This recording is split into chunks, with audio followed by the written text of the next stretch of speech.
Movie के start होते ही हमें एक लड़का ट्रेविस दिखाया जाता है जो उस वक्त एक होटल में रूम ले रहा होता है। और जब वो अपने रूम में जाता है तो वहाँ पर पहले से ही रहने वाले दो लोग, जिसमें लड़के का नाम विक्टर और लड़की का नाम एंका होता है, बस वो रूम खाली करके जा ही रहे होते हैं। तब ट्रेविस उन दोनों को ड्रिंक ऑफर करता है और ड्रिंक लेने के बाद एंका नहाने के लिए वॉशरूम में जाती है। थोड़ी देर गुजरने के बाद विक्टर एंका से कोई बात पूछने वॉशरूम में जाता है और जब वो वहाँ जाता है वो चिल्लाने लगता है और ट्रेविस को भी वहाँ बुला लेता है। ट्रेविस काफी शॉक्ड हो जाता है और बहुत सोच समझने के बाद वो वॉशरूम में जाता है। तब वो देखता है कि एंका बेहोश है। विक्टर ट्रेविस को एम्बुलेंस बुलाने का कहता है, लेकिन देखते ही देखते उसे भी कुछ होने लगता है और फिर वो भी बेहोश हो जाता है। थोड़ी देर बाद कुछ लोग वहाँ आते हैं और उन दोनों को उठाकर ले जाते हैं और यहाँ पर एक बड़ा सीक्रेट रिवील होता है कि ट्रेविस ने उन दोनों की ड्रिंक में कुछ मिला दिया था जिसकी वजह से वो बेहोश हुए थे। और यही नहीं, वो एलीट हंटिंग क्लब के लिए काम भी करता है। विक्टर को जब होश आता है तब वो दिखता है कि वो एक लॉकअप में बंद है। तब उसे कुछ भी समझ नहीं आ रहा होता कि वो यहाँ तक आखिर कैसे पहुँचा। और इतनी ही देर में दो गार्ड्स वहाँ पर आते हैं और एंका को उठाकर ले जाते हैं। ऐसा विक्टर के सामने होता है और वो चाहते हुए भी उसके लिए कुछ नहीं कर पाता। इसके बाद हमें एक लड़का स्कॉट दिखाया जाता है जिसकी एक हफ्ते बाद एक लड़की जिसका नाम एमी था उसके साथ शादी होने वाली थी। तब स्कॉट का फ्रेंड कार्टर उसे बैचलर पार्टी के लिए लास वेगस लेकर जाता है। उन्हें उनके बाकी दो फ्रेंड भी वहीं मिल जाते हैं। वो फ्रेंड्स एक नाइट क्लब में जाते हैं और वहीं पर उन्हें दो लड़कियां कैंड्रा और निकी भी मिलती हैं। वो दोनों लड़कियां उन्हें एक जगह के लिए इनवाइट करती हैं और वो प्लेस सिटी से काफी दूर थी। और तब वो चारों फ्रेंड एक टैक्सी में बैठकर उस जगह पर जाते हैं। वहाँ पहुंचकर वो देखते हैं कि वो जगह बिल्कुल सुनसान थी, वहाँ कोई भी नहीं था। तब स्कॉट के पास एमी की कॉल आती है और वो उससे बातें करने लग जाता है। तब उसके अलावा बाकी सब आगे बढ़ जाते हैं। स्कॉट एमी से बात कर लेने के बाद उन सबको ढूंढता है लेकिन कोई भी उसे नहीं मिलता। और तभी पीछे से कोई आकर उसके फेस को कवर करता है और एक व्हील चेयर पर बिठाकर उसे कहीं ले जा रहा होता है। और यही नहीं, स्कॉट के मुंह में पाइप डालकर वो उसके मुंह में कुछ डाल रहा था। इस सारे सिचुएशन से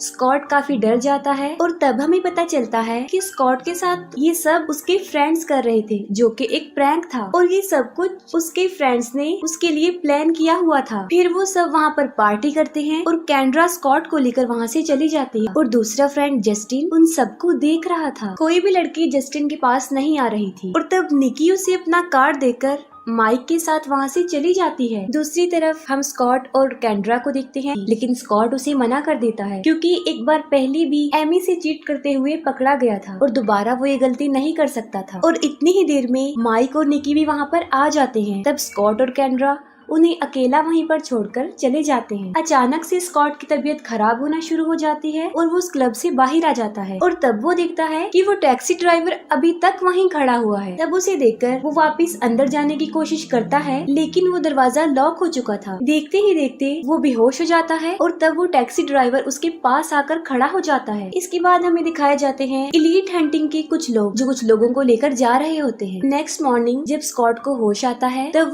वो देखता है कि वो होटल में अपने रूम में कार्टर और जस्टिन के साथ है। तब उसे बिल्कुल भी याद नहीं आता कि वो आखिर यहाँ पर कैसे पहुँचा। वहाँ पर माइक नहीं होता। तब स्कॉट उनसे माइक के बारे में पूछता है जिस पर वो लोग आंसर करते हैं कि वो निकी के साथ गया था और अभी तक वापस नहीं आया है। ये सुनकर स्कॉट उसे कॉल करता है लेकिन उसका मोबाइल भी ऑफ होता है। तब वो लोग सोचते हैं कि शायद माइक वापस आ जाएगा लेकिन असल में माइक भी एलीट हंटिंग क्लब के लोगों का शिकार बन चुका था। उन्होंने उसको भी एक लॉकअप में बंद किया हुआ था। माइक खुद को उस लॉकअप में पाकर काफी पैनिक हो जाता है और तभी दो गार्ड वहाँ पर आते हैं और उसे वहाँ से निकाल कर ले जाते हैं। वहाँ से ले जाने के बाद वो लोग उसे एक चेयर से बांध देते हैं और यहाँ पर हम देखते हैं कि चेयर पर उसे डिस्प्ले की तौर पर बिठाया गया था और बहुत से अमीर लोग उसकी नुमाइश के लिए इर्द गिर्द बैठे हुए थे। वो सब लोग माइक की तरफ से आपस में बेट लगा रहे थे जैसे कि वो अपनी जिंदगी की भीख मांगेगा या फिर पैसों का लालच देगा या फिर अपनी फैमिली का वास्ता देकर जान बचाएगा। यानी अपनी जान बचाने पर उसकी एक्सक्यूज पर वो सब बेट कर रहे थे। तभी माइक के पास एक आदमी आता है और वो उसके फेस पर एक मास्क लगाकर आउटलाइन बनाने लगता है और तब माइक उसे अपनी फैमिली का वास्ता देता है और यहाँ पर हम देखते हैं कि जिसने फैमिली वाला ऑप्शन चूज किया था वो जीत जाता है। इसके बाद वो आदमी माइक के फेस की स्किन काट देता है और उसको निकाल लेता है। उसके साथ ऐसा होता देखकर काफी इंजॉय करते हैं। यहाँ पर ये बात जाहिर होती है कि इस मूवी के पहले पार्ट में हर इंसान का एक फिक्स रेट था और दूसरे पार्ट में लोगों की ऑनलाइन डिमांड की जाती थी, लेकिन थर्ड यानी इस पार्ट में तो सारे लिमिट्स ही क्रॉस हो जाती हैं। जिंदा इंसानों पर जुआ खेला जा रहा था। माइक के फ्रेंड निकी के कार्ड के थ्रू उसका एड्रेस ढूंढते हैं, जो कार्ड उसने जस्टिन को दिया था। वो एक ट्रेलर में रहती थी और जब वो वहाँ जाते हैं तो वो देखते हैं कि वो बंद है। अब जाहिर है उन्होंने माइक को ढूंढना था, तो वो विंडो से ही अंदर चले जाते हैं। और जब वो माइक को सर्च कर रहे होते हैं तब कैंड्रा एक आदमी के साथ वहाँ पर आती है और उनके ऊपर बंदूक तान देती है। स्कॉट उसे बताता है कि वो यहाँ पर निकी को ढूंढने आए हैं, क्योंकि उनका फ्रेंड माइक उसके साथ गया था, जो कि अभी तक वापस नहीं आया है। तब कैंड्रा भी उसे बताती है कि निकी भी अभी तक वापस नहीं आई है। और अब हमें दिखाई जाती है निकी, जो कि अब वो डिस्प्ले में होती है और वहाँ पर उसे लिटाकर एक आदमी बहुत सारे इंसेक्ट्स उसके ऊपर छोड़ देता है, जो सारे इंसेक्ट्स उसके मुंह में घुसकर उसका दम घोट देते हैं, उसका सांस बंद हो जाता है और वो मर जाती है। ऑन द अदर हैंड कैंड्रा भी उन सबके साथ निकी को ढूंढने जाती है। तभी ट्रेविस माइक के फोन से निकी की एक पिक्चर को क्लिक करता है और वो जस्टिन को सेंड करता है, क्योंकि उन्हें लगता है कि वो भी निकी के साथ ही है। और वो उन्हें एक एड्रेस पर बुलाता है और जैसे ही वो लोग वहाँ पर पहुँचते हैं वो लोग उन्हें बेहोश कर देते हैं और उसी क्लब में ले आते हैं और उन्हें भी लॉकअप में बंद कर दिया जाता है। और वहीं पर उन्हें विक्टर भी मिल जाता है, जो उन्हें बताता है कि वो सब मरने वाले हैं। और इतनी ही देर में दो गार्ड्स फिर से आते हैं और इस बार वो जस्टिन को अपने साथ ले जाते हैं। तब कार्टर एक गार्ड को अपने पास बुलाकर उसे अपना टैटू दिखाता है और वो उसे लॉकअप से बाहर निकाल देते हैं। और यहाँ पर हमें पता चलता है कि कार्टर भी उस क्लब का मेंबर था। स्कॉट को कुछ भी समझ नहीं आ रहा होता और इस बार हम डिस्प्ले में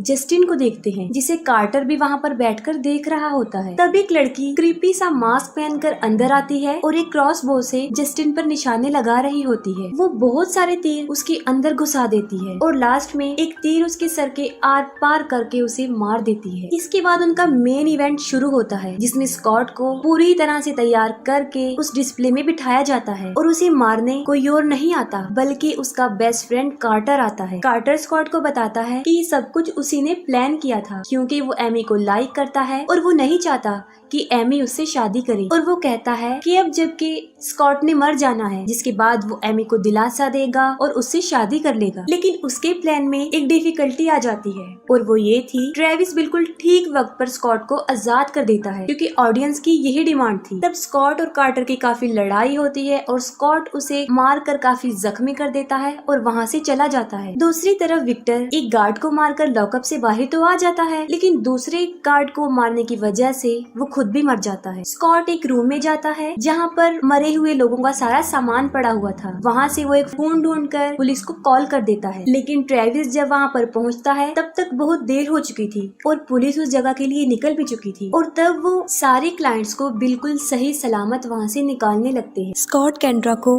लॉकअप से बाहर निकाल के वहाँ से भागता है, तभी पीछे से ट्रेविस कैंड्रा पर शूट करता है और उसे मार डालता है। इसके बाद ट्रेविस स्कॉट पर अटैक करता है, लेकिन किसी तरह स्कॉट उसे मार डालता है। दूसरी तरफ उस जगह का ऑनर फ्लेमिंग वहाँ से भागने लगता है, लेकिन कार्टर उसकी कार में ही छुपा हुआ था और वो उसे मारकर उसकी कार लेकर वहाँ से चला जाता है। वो स्कॉट को भी वहाँ से बाहर निकलता हुआ देख लेता है और कार से उतरकर जल्दी से वो मेन गेट को लॉक कर देता है। और तब स्कॉट अंदर ही बुरी तरह फंस जाता है और उस बिल्डिंग में बहुत बड़ा ब्लास्ट हो जाता है। फिर हमें दिखाया जाता है कार्टर, जो स्कॉट की डेथ होने के बाद एमी को हौसला दे रहा था और तब एमी रात को उसे यही रुकने का कहती है। सब कुछ वैसा ही हो रहा था जैसा कार्टर चाहता था, लेकिन स्कॉट अभी मरा नहीं होता, वो अभी भी जिंदा होता है। और वो दोनों मिलकर कार्टर को बेसमेंट में ले जाकर उसे वहाँ बांध देते हैं और वहीं पर स्कॉट उसे एक भयानक मौत देकर अपना रेवेंज ले लेता है। यहाँ पर स्कॉट का बदला पूरा हो जाता है और बुराई का बुरा अंजाम होता है। वो दोनों मिल जाते हैं और उनकी हैप्पी एंडिंग हो जाती है और इसी के साथ मूवी भी एंड हो जाती है।